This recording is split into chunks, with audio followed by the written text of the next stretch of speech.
Second grade शिक्षक भर्ती परीक्षा की सबसे बड़ी सफलता। वीआरएल एजुकेशन के मोहनलाल चौधरी सर द्वारा संचालित बैच से ग्रुप ए, बी, सी और डी में 80 से भी अधिक प्रश्न सीधे परीक्षा में देखने को मिले। यहाँ कुछ कुलपति जो नियुक्त किए गए हैं, प्रोफेसर कैलाश डागा, मोहनलाल सुगाड़िया विश्वविद्यालय के। हालांकि यहाँ से जो प्रश्न बनेगा ना, अगर ऐसे मान लो बिल्कुल सिंगल प्रश्न बन गया कि निम्न में से भारत का कौन सा बायोस्फीयर रिजर्व यूनेस्को की वर्ल्ड बायोस्फीयर जो सूची है उसमें मान्यता प्राप्त है या नहीं। गवर्नर जनरल वायसराय, इसमें धारा नंबर 7 को क्या कह रही है? गवर्नर जनरल के कार्य। धारा नंबर 8 संघ की कार्यपालिका शक्ति का विस्तार। धारा नंबर 8 में क्या है? संघ की कार्यपालिका का विस्तार है। और धारा नंबर 7 में क्या है? गवर्नर जनरल के कार्य। इसके कार्य हैं गवर्नर जनरल की कार्य, धारा नंबर 7 में। और धारा नंबर 8 में कौन है? संघ की कार्यपालिका शक्ति का विस्तार है। ठीक है, ध्यान रखिएगा भैया, है ना। हैदराबाद 10 से 15 जून नागपुर, अहमदाबाद, भोपाल, पटना।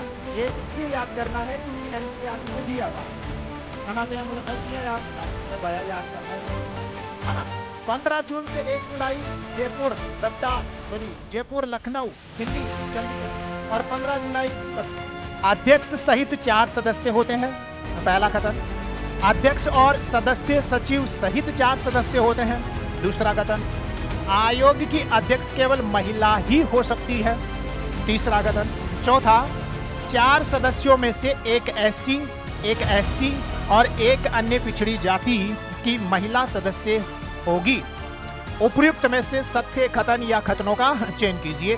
इनमें से कौन सा कथन सही है, कौन सा कथन जो है आपका गलत है। आंसर करके देके बताने का प्रयास कीजिएगा कि इसमें से कौन सा सही है और कौन सा गलत है।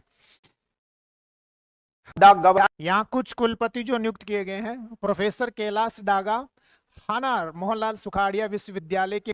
हालांकि यहाँ से जो प्रश्न बनेगा ना, अगर ऐसे मान लो बिल्कुल सिंगल प्रश्न बन गया कि निम्न में से भारत का कौन सा बायोस्फीयर रिजर्व यूनेस्को की वर्ल्ड बायोस्फीयर जो सूची है उसमें मान्यता प्राप्त है या नहीं है, तो ये बहुत ही ज्यादा क्या बन जाएगा, हार्ड प्रश्न जो है ना वो आपका बन जाएगा। क्योंकि 13 है, टोटल 18 है, 18 में से 13 मान्यता प्राप्त है, ठीक है, और 5 जो है ना वो मान्यता प्राप्त नहीं है। तो आपको सीधा याद करना है कौन सा वाला, 5, कि 18 बायोस्फीयर रिजर्व है भारत में। भारत में कितने बायोस्फीयर रिजर्व हैं? 18। 18 में से 13 जो है ना वो आपके वर्ल्ड नेटवर्क ऑफ बायोस्फीयर जो रिजर्व है यूनेस्को की, उससे मान्यता प्राप्त है। और जून 2026 तक भारत के ये 5 बायोस्फीयर रिजर्व हैं जो इस द्वारा मान्यता प्राप्त नहीं है। तो 13 याद करने की बजाय आप क्या याद कर लो, ये 5।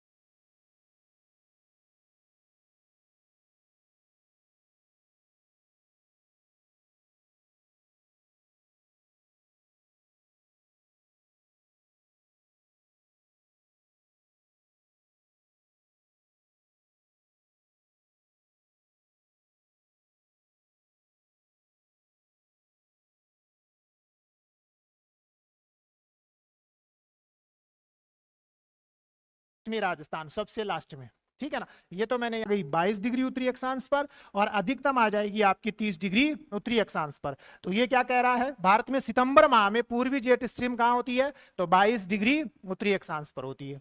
राइट आंसर यही होगा ना, क्योंकि 15 डिग्री उत्तरी अक्षांश पर अगस्त माह में और अधिकतम 30 डिग्री उत्तरी अक्षांश तक। तो इसका मतलब राइट आंसर कौन सा हो गया, 3 नंबर जो है ना इसका राइट आंसर हो गया। कौन सा, 3 नंबर जो है ना इसका राइट आंसर हो गया। Analysis and policy road map for quality enhancement report के संबंध में निम्नलिखित कथनों पर विचार कीजिए। इंपोर्टेंट क्वेश्चन है। वर्ष 2024-25 में पूरे देश में केवल 5.4% विद्यालय ही 1 से 12 कक्षा तक एकीकृत शिक्षा उपलब्ध करा रहे हैं। यह बिल्कुल सही कथन है। राजस्थान में यही आंकड़ा पूरे देश में लगभग 35% है। मतलब राजस्थान में जो 35% विद्यालय हैं वो 1 से 12 कक्षा तक एकीकृत जो है ना वो शिक्षा उपलब्ध करवा रहे हैं। कौन सी रिपोर्ट के अनुसार? नीति आयोग की रिपोर्ट के अनुसार। ये भी सही है। देश का 1 से 12 तक का, देश का 1 से 12वीं तक की एकीकृत शिक्षा उपलब्ध करवाने वाला हर तीसरा विद्यालय जो है ना वो राजस्थान में क्या है? संचालित है। ये भी सही है। मतलब यहां सारे ही खत्म। कृष्णा नदी, कृष्णा पूर्व दिशा में बहने वाली दूसरी सबसे बड़ी प्रायद्वीपीय नदी है। पहली कौन सी है? आपकी गोदावरी है। उद्गम सह्याद्री के महाबलेश्वर के पास से होता है। लंबाई 1401 किलोमीटर है। प्रमुख सहायक नदियां कोयना, तुंगभद्रा और भीमा, जो कि एनसीईआरटी में जो नाम दे रखे हैं ना वही दिए हैं मैंने यहाँ। कोयना, तुंगभद्रा, भीमा, है ना। इसके अलावा और कौन कौन सी जो है ना इसकी सहायक नदियां हैं? भाई घटप्रभा जो है ना इसी की सहायक नदी है ना। मलप्रभा जो है ना वो इसी की क्या है? आपकी सहायक नदी है। किसकी? है ना। वर्धा जो है ना इसी की क्या है? सहायक नदी है। दूध गंगा जो है ना वो इसी की क्या है? आपकी सहायक नदी है। किसकी? कृष्णा की। ठीक है ना। तो कोयना, तुंगभद्रा, भीमा, घटप्रभा, मलप्रभा, वर्धा और दूध गंगा, ये किसकी सहायक नदियां हैं? कृष्णा की। जल ग्रहण क्षेत्र 27% महाराष्ट्र में, 44% कर्नाटक में, 29% आंध्र एवं तेलंगाना में पड़ता है। और है ना मर्चेंडाइज ट्रेड है ना कंपोजिशन, मतलब निर्यात की जाने वाली प्रमुख वस्तुएं। मतलब भारत सबसे ज्यादा कौन सी वस्तुएं जो है ना वो निर्यात करता है ना। मर्चेंडाइज का मतलब होता है वस्तुएं। ठीक है। तो इंडियाज मर्चेंडाइज ट्रेड आपका कंपोजिशन है, मतलब भारत द्वारा निर्यात की जाने वाली प्रमुख वस्तुएं 2024-25 में।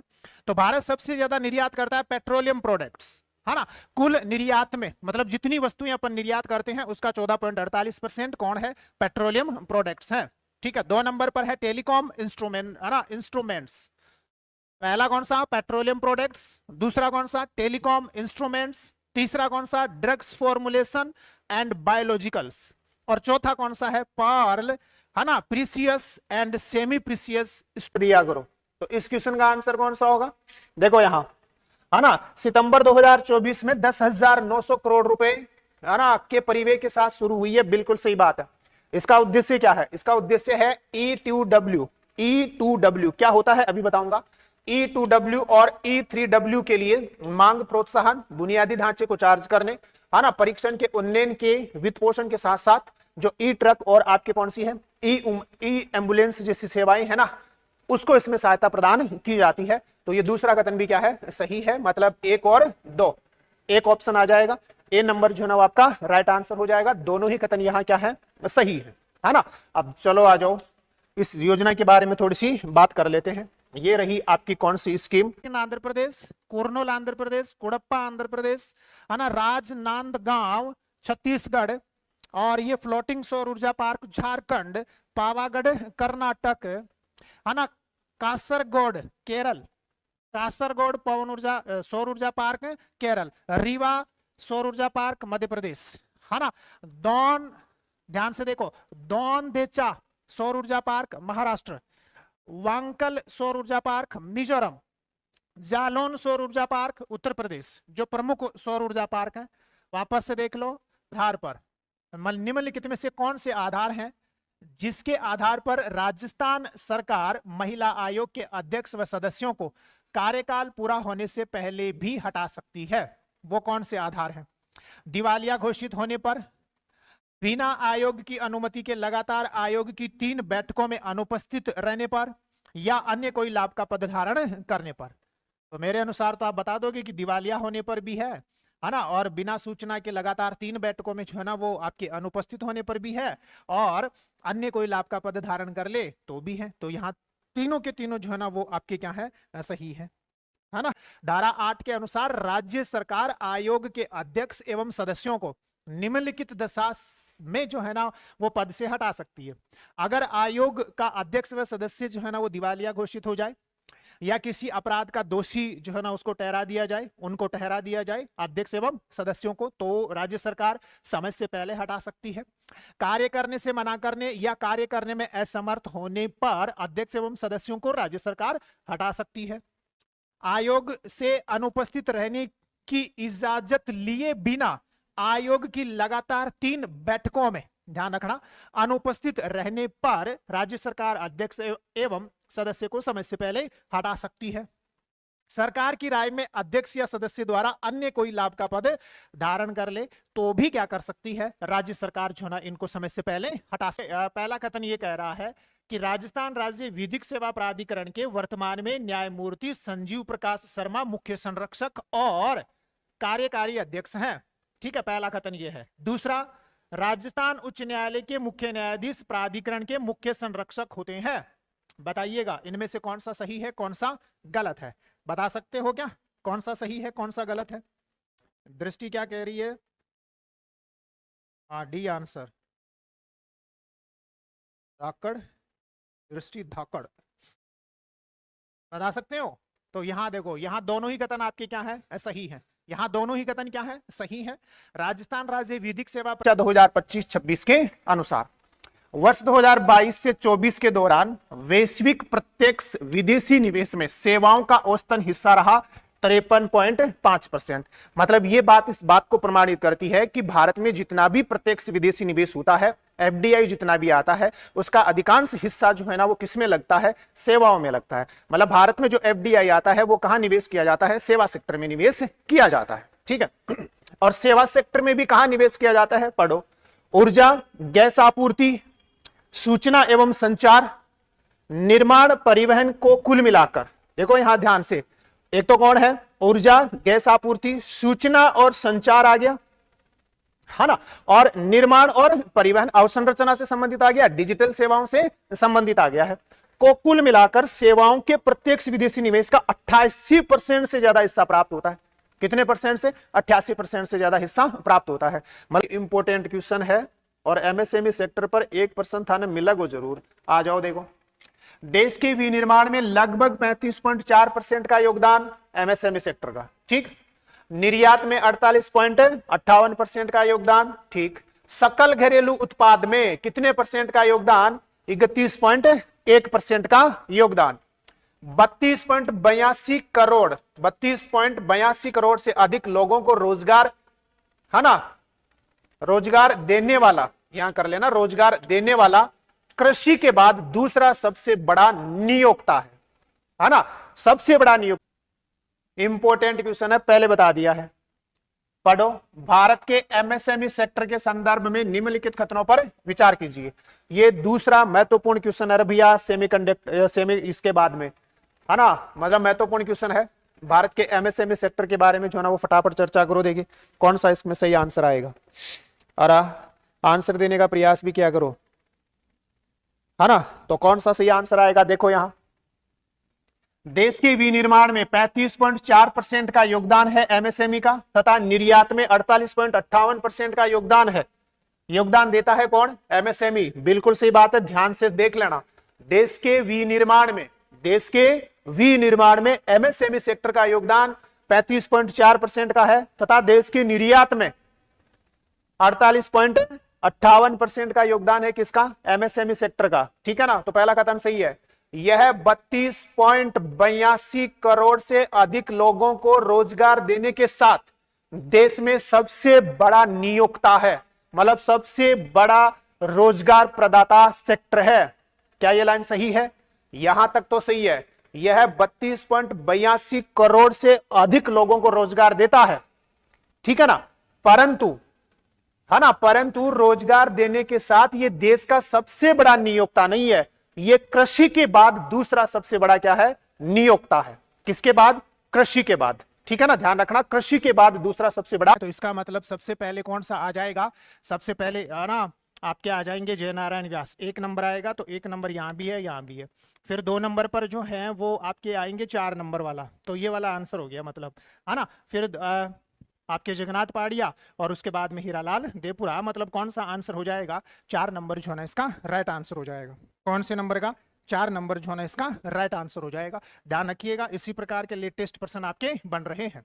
देखो, हीरालाल शास्त्री की जब अपन बात करते हैं तो 1949 से 1951, फिर CS वेंकटाचार्य 51 से 51 के बीच में है। फिर देखो जय नारायण व्यास पहली बार 1951 से 52 के बीच में। फिर टीकाराम पालीवाल जो है ना, ये तारीख याद रखना टीकाराम पालीवाल की, क्योंकि 3 मार्च से लगाकर 3 मार्च 1952 से 31 आपके अक्टूबर 1952, तारीख याद रखना यहाँ, क्योंकि प्रश्न पूछा जा सकता है कि पहली बार जो है ना, 2 सबसे कम कार्यकाल इनका, सबसे लंबा कार्यकाल इनका, तो सबसे लंबा कार्यकाल पहले वाले का और सबसे छोटा कार्यकाल दूसरे वाले का, ठीक है। फिर ये तीसरे आपके इंद्रजीत खन्ना है। चौथे अशोक कुमार पांडे हैं। आजकल ये नाम पूछते हैं कि निम्न में से कौन सा जो है ना वो राजस्थान के राज्य है ना निर्वाचन आयुक्त रहे हैं या नहीं रहे हैं, तो इनके नाम जो है ना वो आपको याद रखने पड़ेंगे। तो अमर सिंह राठौड़ पहले हैं, नेकराम बसीन दूसरे हैं, इंद्रजीत खन्ना तीसरे हैं, है ना, अशोक कुमार पांडे जो है ना वो चौथे हैं, रामलुभाया जो है ना वो 5वें नंबर के हैं, प्रेम सिंह महरा 6 नंबर के हैं, मधुकर गुप्ता जो है ना वो 7 नंबर, और अभी कौन चल रहे हैं, राजेश्वर सिंह जो है ना वो आपके चल रहे हैं। ये राजस्थान पंचायत अधिनियम 1953 को अधिनियमित किया गया, जिसे संविधान के अनुच्छेद 40 को ध्यान में रखते हुए बनाया गया था, जो 1 जनवरी 1954 से क्या हुआ, लागू हुआ, के द्वारा पंचायतों का पुनर्गठन किया गया। तो यहां इंपोर्टेंट बात कौन कौन सी है, एक तो जो संयुक्त राजस्थान है उसके द्वारा पंचायत, अब आपको याद कैसे करना है, याद ऐसे करना है, ये विषुवत रेखा है, विषुवत रेखा के उत्तर में उत्तरी प्रशांत महासागर, विषुवत रेखा के दक्षिण में दक्षिणी प्रशांत महासागर। अब जो आपका मिंडानाओ है ना, इस मिंडानाओ से लगाकर जो क्यूराइल गर्त तक का हिस्सा है, मतलब क्यूराइल जो गर्त है ये तो किसमें है, उत्तरी प्रशांत महासागर में, है ना, मतलब एल्यूशियन गर्त, क्यूरल गर्त, क्यूरिल या क्यूराइल गर्त, जापान गर्त, बोनिन गर्त, फिलीपींस गर्त, मेरियाना गर्त और मिंडानाओ गर्त, ये कौन से महासागर में है, उत्तरी प्रशांत महासागर में। और टोंगा गर्त और कर्माडेक ये कौन से में है, दक्षिणी प्रशांत महासागर में है, ठीक है। दूसरा, सामान्यतः प्रश्न पूछता है आप लोगों से, आप पेटी इनकी संख्या भी 2 होती है, तो ये कितनी हो गई आपकी, 4 हो गई।